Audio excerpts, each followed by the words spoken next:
What's going on, guys? It's your boy Adjen back again for another Alchemy Stars video, and for today it's the usual should you summon video because the new RRR banner was announced and it will feature 6 stars Siobhan and 5 stars Erika and Isban. Disregard the 5 stars because you will be summoning on this banner because of the featured 6 star, which is Siobhan. Siobhan is really good. Siobhan is top tier. Not only gameplay wise but also being a top tier waifu. Siobhan is in my top 10 favorite waifus in the game. Just FYI. And look at her, guys. She's very pretty, very gorgeous. And look at her legs. Pretty nice proportion right there. Although it has some leggings, but I don't care. I still can see her sexiness within this base form art. I prefer her base form art over her A3 art. Her A3 art also is gorgeous, but I cannot see her legs. That is why I prefer her base form art. And you guys know me. I am a legs enjoyer. So, I prefer this art for Siobhan. Hopefully, we will get some new skin for her. Summer swimsuit skin when Tour Dog. So, Siobhan is a top tier converter in the forest team. Her active skill selects one tile and selects another tile to confirm a 2x2 or 1x4 range and converts the tiles within to green. The two selected tiles will become enhanced tiles.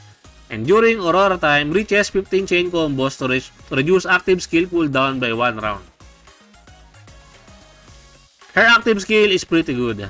It is a select type of conversion, select tile convert, and we all know that select tile convert are pretty damn good. Units that has select tile convert are considered top tier units, especially like Iridon, Bethlehem, who else? Hero.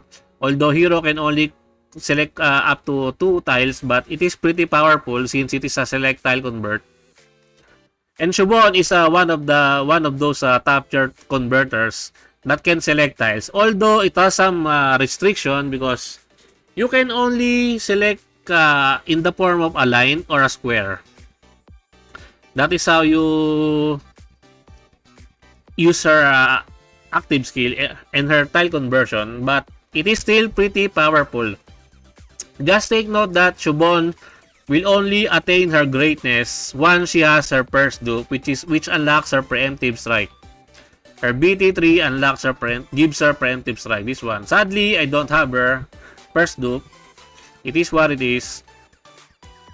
BT0 is serviceable. She is still usable at BT0. But she will fall below the initial Pokemon converters like Pac and Nikinis. So, if you don't have her first dupe, the Pokemon converters are better than her. In my honest opinion. That is how I will rate them. But if she has the BT3, the preemptive strike, she will be better than those two. Because select tile convert with preemptive strike is very powerful. She is a SS tier for me, in my honest opinion, at BT3. At BT0, around S tier. Yeah, at around S tier. I don't do tier list anymore because there's already a Team Bethel Frankels already doing that one for the community. So, I'm not doing any more tier lists. But note that Siobhan is top tier for me.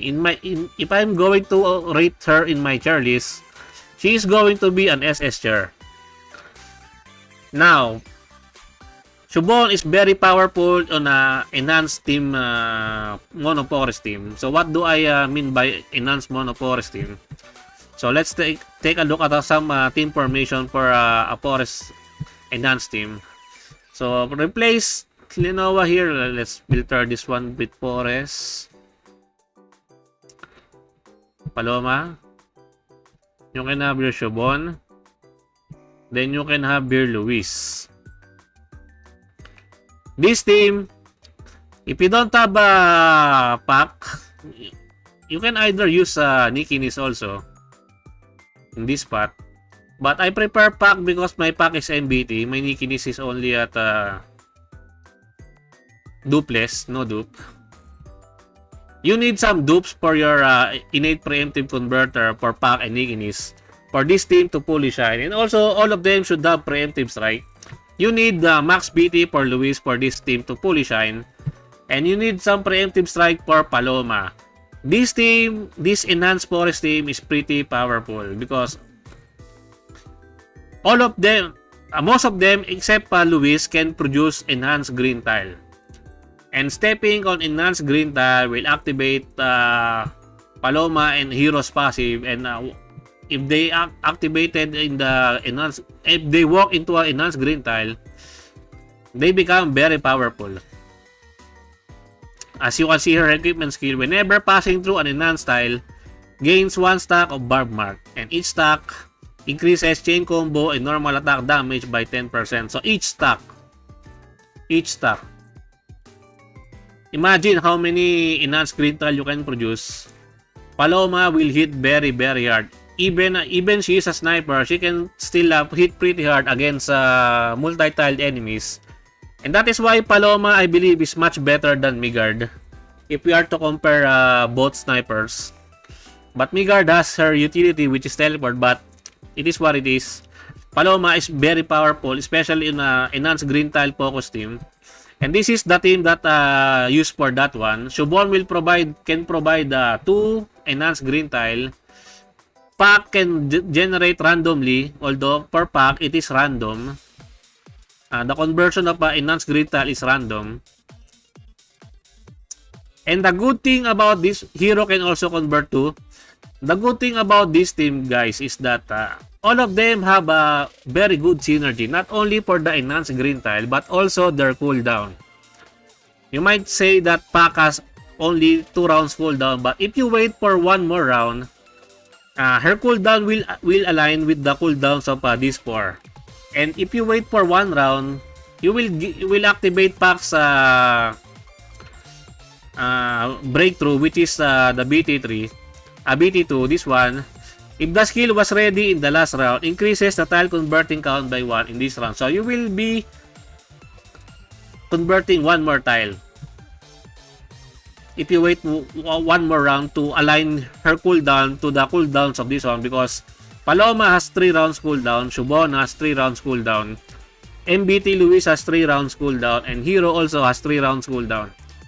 All of them have very good synergy when it comes to enhanced green tiles and their active skill cooldown.